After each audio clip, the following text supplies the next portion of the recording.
조금 전에 제가 이제 생물 공정에 대해서 말씀을 드렸는데요. 생물 공정은 크게 이렇게 4대 기술이라고 이야기를 합니다. 아까 말씀드렸던 것처럼 여러 가지 이제 이용하는 그런 이제 생물의 형태가 있는데요. 효소로부터 시작해서 미생물이라든가 동물 또는 식물, 곤충까지 뭐 다양한 유형이 있는데 얘네들을 이제 육종하는 저 중에서 유용한 그러한 개체들만 분리해내는 것을 갖다 우리가 스크리닝이라고 얘기하기도 하고요. 또 돌연변이를 갖다 시켜서 더 효율성을 높게 하거나 또 교배를 한다라든가 유전자 조작을 한다라든가 세포 융합을 하는 이 과정은 아주 기본적이면서 시작되는 그런 기술이기 때문에 육종이라고 얘기를 하고 있고요. 이것을 이제 대량 배양을 하거나 인공 수정을 하거나 사육, 번식을 시키는 그런 과정은 이제 증식이라고 얘기를 하죠. 이렇게 함으로써 여기에서 더 많은 이제 우리가 생성물들을 갖다 얻게 되는 거죠. 발효 공정이라든가 사육 또는 양식을 한다라든가 식물 같은 경우는 이제 재배를 한다라든가 그리고 발효하는 공정에 필요한 것은 이제 바이오 리액터, 즉 생물 반응기라든가 이러한 부분들은 우리가 물질 생산 변환 기술이라고 얘기를 하고요. 이렇게 육종과 관련된 부분은 아까 말씀드렸던 것처럼 물의 흐름으로 본다면은 상류에 해당되기 때문에 이렇게 업스트림. 그리고 증식과 물질 생산 변환과 관련된 부분은 이렇게 물의 흐름에 있어서 중류에 해당되기 때문에 미드스트림. 그리고 최종적으로는 이렇게 얻어진 물질들을 갖다가 좀 더 그 기능을 갖다가 극대화시키기 위해서 이제 분리하고 정제를 하게 되는 것이죠. 그 분리 정제 과정으로서는 크로마토그래피라든가 막분리, 원심분리, 추출이라든가 수성, 이성층 분배라든가 또는 전기용동 침전분리, 결정화 같은 이런 다양한 분리 정제 공정이 있는데요. 바로 이렇게 분리 정제 공정은 최종적으로 우리가 물의 흐름에 있어서는 바다로 흘러 들어가는 하류의 비유를 해서 다운스트림 이렇게 이야기를 하고 있습니다. 이 다운스트림이라고 하는 표현은 이렇게 생물 공정이나 생명공학 이런 부분에서 이제 많이 쓰거든요. 분리정제라는 의미로 여러분들이 상식적으로도 좀 알아두시면 꼭 도움이 되는 그런 용어로가 할 수가 있습니다. 다음 그림은 무슨 그림이냐면요. 요거는 이제 바이오 프로덕트라고 하는 조금 전에 말씀드렸었던 다양한 유형의 그런 이제 바이오 생성 물질들인데요. 그러한 것들의 농도와 가격이 어떠한 관계를 갖다 가지고 있는지를 갖다 나타낸 그래프예요. 저기 보시면 Y축이라고 하는 것은 뭐냐면은 실제로 우리가 통상적으로 얻어지는 바이오 생성 물질들의 농도예요. 이건 리터당 몇 그램이냐. 물로 친다면 1리터가 1kg이니까 1kg당 몇 g에 해당이 되느냐라고 하는 부분입니다. 저것이 Y축이고요. 이 X축이 뭐냐면은 굉장히 좀 자료가 오래되긴 했는데 최근의 자료로 이런 그림으로 나타나 있는 것이 없어서 제가 활용을 했고요. 물론 최근엔 기술들이 발전함에 따라서 조금 더 낮은 형태로 가격이 좀 이쪽으로 이동을 하겠죠. 낮은 형태, 같은 농도라도 낮은 형태로 이제 이동을 했겠지만은 그럼에도 불구하고 크게 차이는 이제 없습니다. 예를 들어서 10배 이하로 떨어졌다든가 그런 차이는 없고요. 그 자릿수에서 이제 크게 차이가 나는 거죠. 예전에 8배였었던 것이 지금 2배 정도로 떨어졌다든가 이런 형태이겠죠. X축의 경우에는 여기서 이렇게 자릿수로 한 자리, 10자리, 100자리 이런 식으로 이제 나타나 있습니다. 킬로그램당 몇 달러인지에 대한 그래프를 나타낸 것이고요. 우리가 저 왼쪽 맨 위를 한번 볼까요? 저기 보시면 워터, 물이라고 되어 있죠. 물 같은 경우는 바로 뭡니까? 1리터가 1kg이죠. 그래서 10의 3승 g이에요. 1kg인데 가격이 어느 정도 되는 거예요? 저기 보시면은 10의 마이너스 2승, 0.01달러. 그러니까 1센트인 것이죠. 1kg에 1센트. 우리 돈으로 하면 한 10원 정도? 우리가 요즘 아마 수돗물 그런 정도 되나요? 그거보다 조금 더 쌀 수도 있겠지만, 그렇죠. 그 바로 옆에를 보시면 에탄올인데요. 우리가 소위 이야기하는 이제 술이에요. 알코올들. 알코올류들이 통상적으로 얻어지는 것이 1리터당 100g. 그럼 10%입니다. 그죠? 1000분의 100이니까 10%에 해당되죠. 와인도 그렇고 막걸리도 그렇고 당초에 만들고 그랬을 때 대부분 10%보다 조금 높은 범위이긴 하지만은 10%. 또 맥주 같은 경우는 물론 이제 좀 더 낮아서 4%에서 한 6%, 7% 이런 정도로 이제 통상적으로 얻어지는데요. 그러한 이제 알코올류들의 경우에는 10% 정도인데 가격을 보시면은 쭉 밑으로 내려오면 10의 마이너스 1승 달러. 10의 마이너스 1승 달러하고 그 다음에 10의 0승이니까 1달러. 즉 10센트에서 1달러. 우리 돈으로 하면 얼마죠? 100원에서 1000원 사이. 바로 그러한 가격을 갖다 나타내고 있죠. 그리고 그 옆에가 바로 구연산이라든가 MSG 같은 경우는 농도는 거의 유사하지만은 아무래도 저거는 이제 자연계획이 이렇게 쉽게 얻어질 수 있는 것이 아니죠. 어떤 발효 공정이라든가 이런 것들을 통해서 얻어지기 때문에 가격대가 오른쪽으로 벌써 이동을 해서 훨씬 높아지죠. 그쵸? 뭐 한 2달러, 5달러 이런 정도 되는 거예요. 1kg에. 2달러, 5달러면 얼마입니까? 2,000원에서 5,000원 정도 그런 범위가 되는 거죠. 또 어디를 볼까요? 네. 여기 동그란 큰 점을 한번 본다면은 이 경우가 뭐냐면은 이제 그 성장인자들, 성장 호르몬이라든가 이런 거와 관련된 부분들이에요. 이곳의 농도가 굉장히 많이 떨어졌어요. 저기 보시면은 10의 마이너스 1승에서 10의 0승, 즉 1. 즉 1kg에 1g이 되거나 아니면 10의 마이너스 1승에 해당되는 그런 범위에 들어간다는 거예요. 1kg인데 0.1g 정도. 농도가 굉장히 아주 희박하죠. 실제로 우리가 얻을 수 있는 농도가. 걔네들을 상품화해서 우리가 1kg 가지고 있다면 뭐 단위를 볼까요? 쭉 내려오시면 10의 5승 달러. 1kg만 있으면 10의 5승 달러예요. 10의 5승 달러면 얼마죠? 10만 달러. 우리 돈은 1억입니다. 1억. 이렇게 그 물질이 가지고 있는 농도와 또 가격을 갖다가 비교한 그래프를 보신다면은 우리가 실제 생명공학 분야에서 응용되고 있는 아주 미량의 그런 물질들, 가치가 있으면서도 미량의 물질들이 얼마나 고가로 팔리고 있고 거래가 되고 있고 또 쓰이는지 알 수가 있는 거죠. 또 다른 예를 갖다가 이제 본다면은 요게 이제 간염 같은 거를 일으키는 이제 백신인데요. 헤파티티스 B라고 하는 백신인데 이 경우도 보세요. 여기 보시면은 조금 아까 보셨었던 성장 호르몬보다도 훨씬 농도가 또 떨어졌잖아요. 그럼에도 불구하고 가격은 이렇게 많이 10의 7승. 10의 7승이 얼마입니까? 100만, 1000만. 네, 1000만 불이에요. 우리 돈으로 100억입니다. 1kg에 100억 정도 이걸로 보더라고 하더라도요. 또 팩타에이시라고 하는 저런 것들 예를 들어서 암 치료라든가 이런 데도 이제 쓰이고 있는 그런 물질들. 예, 이런 거 같은 경우는 농도가 이렇게 적음에도 불구하고 가격은 10의 8승. 예. 그죠? 1억 달러. 우리 돈은 뭡니까? 어마어마한, 예. 그런 이제 그 뭐, 1000억 정도 되는 거죠. 그죠? 예. 그런 가격들을 갖다 나타내고 있기 때문에 이렇게 농도라든가 또 그 가격이라든가를 갖다가 이제 살펴본다면은 실제 우리가 활용하고 있는 그런 측면에서는 굉장히 불리하고 또 정제를 해서 활용하는데 비용이 많이 든다라고 볼 수가 있는 것이죠. 다음 슬라이드는 역시 이렇게 이제 얻어지는 바이오 생성물들 그런 물들을 갖다가 이제 그런 물질들을 갖다가 분리하는데 실제로 어느 정도 범위에 해당이 되는지를 조금 아까 그 표를 갖다 다시 한번 이제 정리를 한 거예요. 그래서 통상적으로 이용이 되는 용매로 이용이 되는 알코올이라든가 아세톤 이런 정도는 실제 이제 분리하는 비용들이 비교적 적은 편입니다. 한 15에서 20% 그 가격 중에서 전체 가격 중에서 분리 정제하는 데 드는 비용이 15에서 한 20% 정도 이렇게 든다고 얘기를 하고 있고요. 세포 같은 경우가 저기 보시면 세포 중에서 특히 이제 빵 효모라든가 또는 맥주 효모 이런 거 같은 경우가 한 20에서 25% 정도. 그 밑에가 이제 미생물로부터 이제 얻어지는 직접 얻어지는 예를 들어서 효모 추출물들 같은 경우 그런 경우가 20에서 25. 또 유기산이라고 얘기하는 구연산이라든가 또는 젖산이라든가 이런 물질들 같은 경우가 이제 30에서 40% 점점 높아지죠.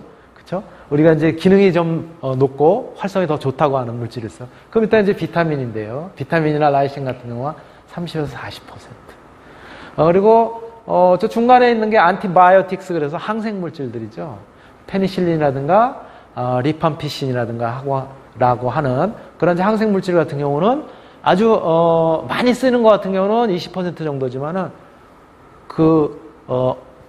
얻는데 좀 어려운 그런 항생 물질 같은 경우는 분리 정제하는 데만 한 60%, 전체 가격의 60% 정도가 든다고 합니다. 또 뭐 여러 가지 이제 물질들이 있는데요. DNA 프로덕트라든가 제조합 어떤 인슐린 같은 경우, 인슐린 아시죠? 당뇨병에 쓰이는 그런 이제 호르몬인데요. 이런 것 같은 경우는 분리하는 데만 한 60에서 80% 정도 이렇게 든다고 하고요. 모노클로널 안티바이오틱스 같은 경우는 이제 단클론 형태의 이런 이제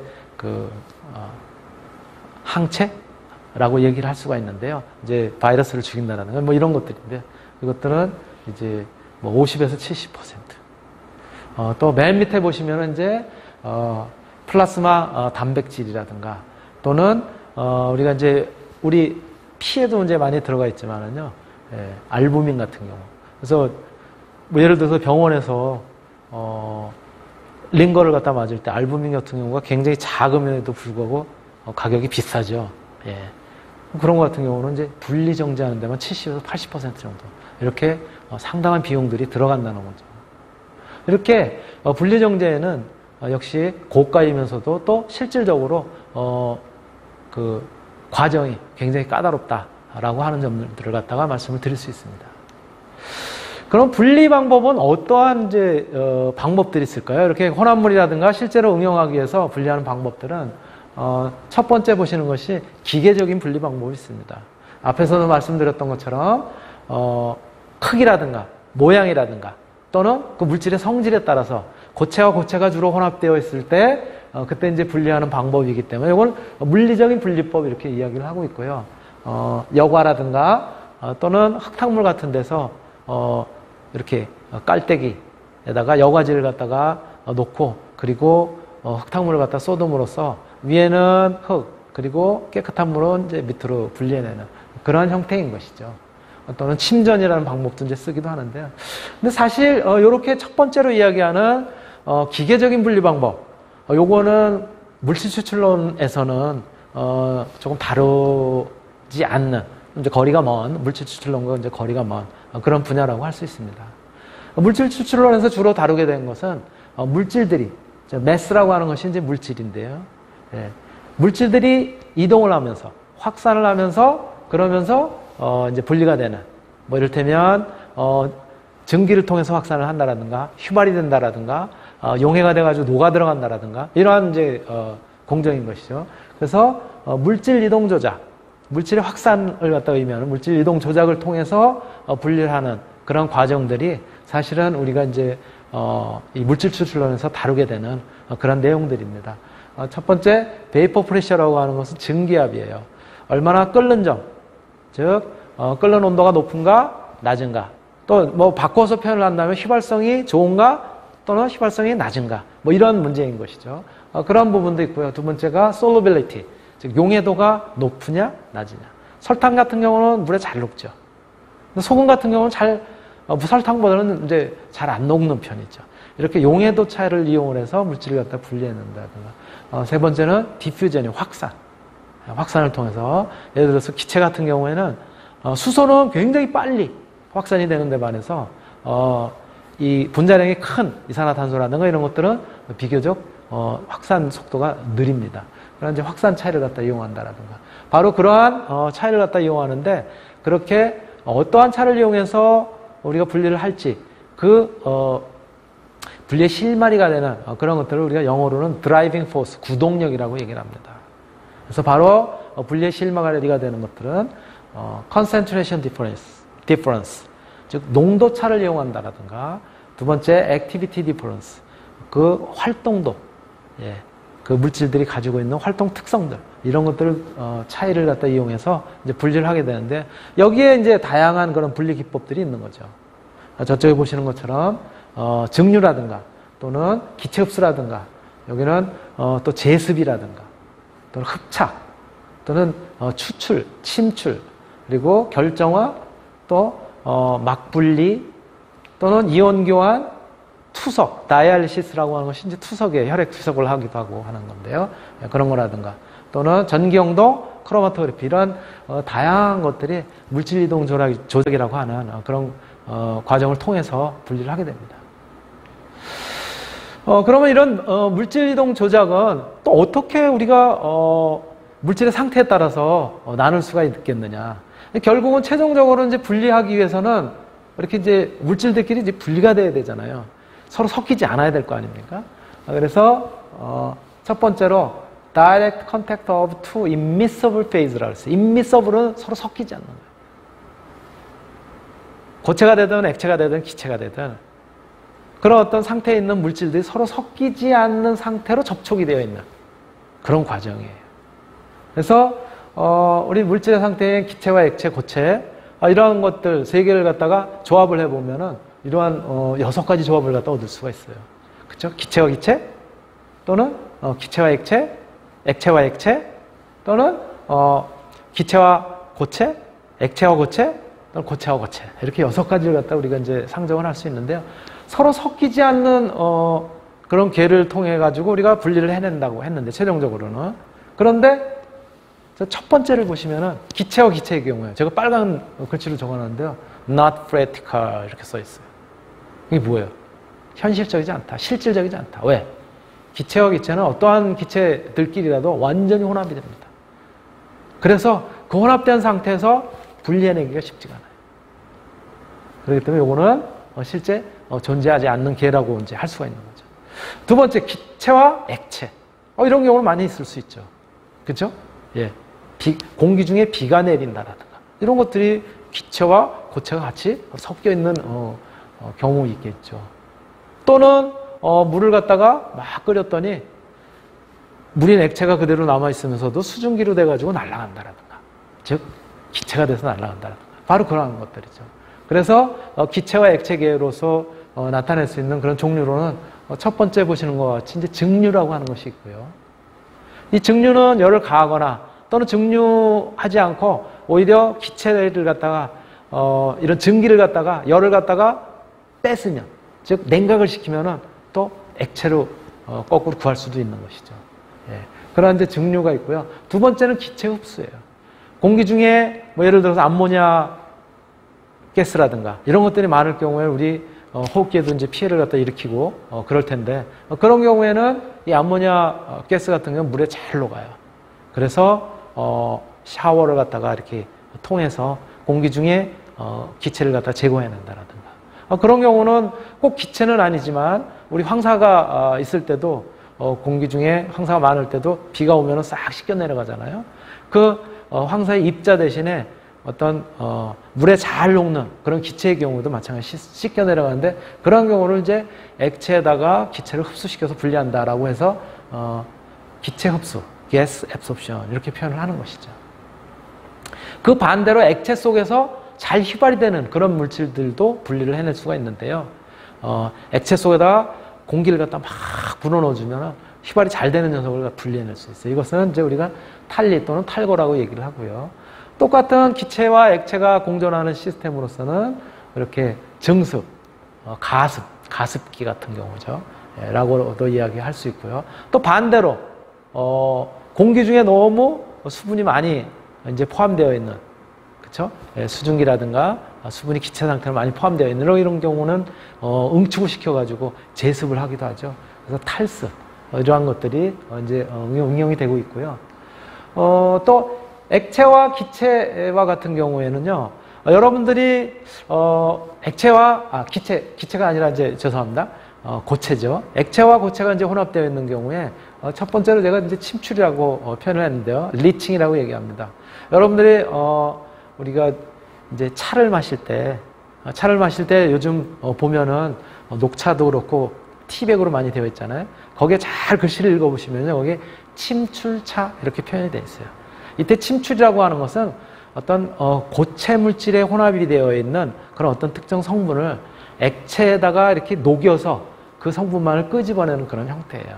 그러니까 우리가 녹차를 갖다 마실 때도 녹차 고체를 갖다가 액체에다가 뜨거운 물에다 이렇게 담아 놓으면 녹차에 포함되어 있었던 물에 잘 녹는 그런 성분들이 서서히 녹아서 나오죠. 그럼으로써 우리가 이제 녹차를 갖다 마시게 되는데 바로 침출차라고 하는 표현이 그런 표현인 거예요. 그래서 액체와 고체가 혼합되어 있을 때 분리하는 과정을 리칭이라고 이야기합니다. 그래서 또 다른 형태로는 금 같은 경우도 소위 왕수라든가 또는 우리 먹으면 바로 죽는다고 하는 청산가리 용액 이런 거에 잘 녹습니다. 그렇게 해서 분리하기도 해요. 광물로부터 용액을 갖다가 용액에다가 광물을 담금으로써 그 안에 우리가 녹여낼 수 있는 것들을 갖다 분리해낸다라든가 하는 그런 방법이죠. 그리고 두 번째가 이제 흡착이라고 하는 거예요. 흡착은 여러분들이 아시는 것처럼 숯을 이용을 해서 물 속에 있는 그런 어떤 불순물들 이런 것들을 갖다 제거하기도 합니다. 물론 숯을 이용해서 공기 중에 있는 냄새 성분이라든가 이런 것들을 제거하기도 하죠. 그런 경우에는 바로 액체와 고체 시스템이 아니라 기체와 고체 시스템이 되겠죠. 바로 밑에 있는 탈취의 경우고요. 액체와 고체 시스템의 세 번째로는 결정화예요. 이를테면 소금물을 갖다가 자꾸 이제 물을 갖다 증발시킴으로써 그 안에 소금 결정이 서서히 생겨서 분리가 되죠. 그런 것들. 또 더불어서 우리 히토리라고 하는 반도체 공정에서 많이 쓰이는 히토리라고 하는 그런 원소들을 분리하는데도 쓰이기도 합니다. 또는 이온 교환을 갖다가 이용을 해서 우리 연수기 같은 경우가 이제 이온 교환을 통해서 그래서 이제 우리 몸에 어떤 알러지를 갖다 일으키고 그러는 이제 물질들을 갖다 이제 미리 제거하는 그런 경우고요. 특히 화장품 공정 같은 경우에는 바로 이렇게 이온 교환 방법을 통해서 물 속에 포함되어 있는 양이온 또는 음이온 이런 것들을 제거함으로써 화장품이 어떤 그 만드는 공정에서 착화물, 즉 침전물을 갖다가 만든다라든가 이런 것들을 방지하도록 그렇게 해서 이제 정제수를 만드는 공정으로 이온 교환이라고 하는 방법이 쓰이기도 합니다. 기체와 그리고 고체 시스템에는 아까도 말씀드렸던 것처럼 탈취나 제습 같은 경우 또는 이제 건조 같은 경우도 이제 이런 것들이죠. 그렇죠? 또 여러분들이 아는 좀약이라고 얘기하는 이제 납달렌 같은 경우 그런 경우는 바로 고체로부터 기체로 승화되는 그런 과정을 통해서도 이제 분리를 할 수 있고요. 또 그 이외에도 액체 계열 같은 경우는 이제 우리가 추출이라고 얘기합니다. 서로 섞이지 않는 액체. 또는 액체 혼합물이 있을 때 A와 B라고 하는 액체 혼합물이 있을 때 제3의 액체를 갖다 집어넣음으로써 그 중에 하나는 제3의 액체에 이렇게 녹아서 그래서 분리하는 방법을 갖다가 우리가 추출이라고 해요, 사실은. 예. 그래서 이러한 것들의 대표적인 경우가 이제 여러분들이 아시는 것처럼 물에 이 식초, 우리 마시는 식초 있잖아요. 예. 식초 같은 경우는 굉장히 잘 녹죠. 그런데 여기에다가 벤젠이라고 하는 제3의 물질을 갖다 집어넣으면은요, 식초가 벤젠에 싹 녹아 들어갑니다. 물에서부터 빠져나와가지고 벤젠에 녹아 들어가요. 그러면은 물을 하고 식초를 분리해낼 수 있죠. 그 다음에 식초하고 벤젠이 같이 섞여 있는 경우에는 이제는 벤젠 같은 경우는 휘발성이 굉장히 좋기 때문에 조금만 온도를 높이게 되면 벤젠이 다 날아가게 돼요. 그래서 다시 식초를 갖다 분리해낼 수 있는 그런 과정인 것이죠. 그런 것들이 이제 추출이고요. 고체와 고체 시스템의 경우에는 아까 말씀드렸던 것처럼 고체의 크기라든가 고체의 이제 어떤 성질이라든가 이런 것들을 통해서 이제 분리를 하기 때문에 주로 이제 기계적인 조작이다라고 얘기를 하고 그래서 우리가 이 물질 추출론에서는 다루지 않는 그런 분야가 되겠습니다. 대략 제가 오늘 이제 말씀드렸었던 이런 내용들이 우리가 물질 분리에서 이제 활용하게 되는 그런 이제 기본적인 그런 개념들이고요. 기본적인 그런 내용들을 갖다가 한번 쭉 여러분들에게 설명을 드렸습니다. 오늘 제가 준비한 그런 내용은 여기까지고요. 오늘 1- 강의는 이것으로 마치겠습니다. 네, 감사합니다.